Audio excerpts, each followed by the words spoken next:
Pedoman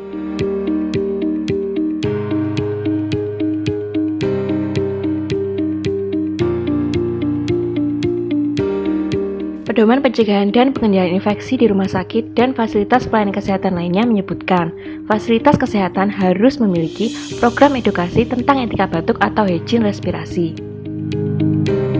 Standar prosedur operasional batuk bersih adalah tindakan untuk meminimalkan kemungkinan tertularnya pasien dari percikan atau droplet yang keluar saat orang lain batuk.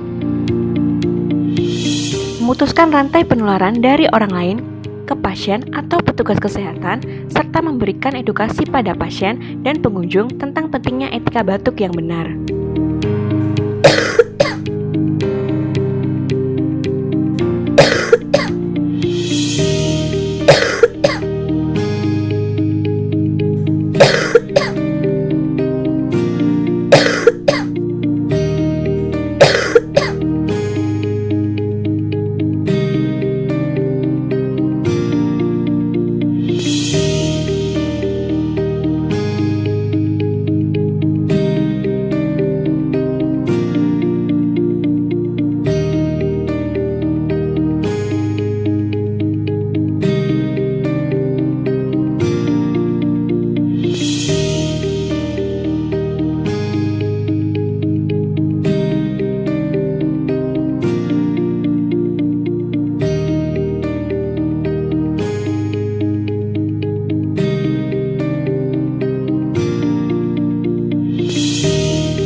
Dengan standar prosedur operasional batuk, diharapkan pasien dan pengunjung mampu dan mengetahui pengertian batuk dan etika batuk, tujuan etika batuk, dampak dari batuk, kebiasaan batuk yang salah, dan cara batuk yang baik dan benar.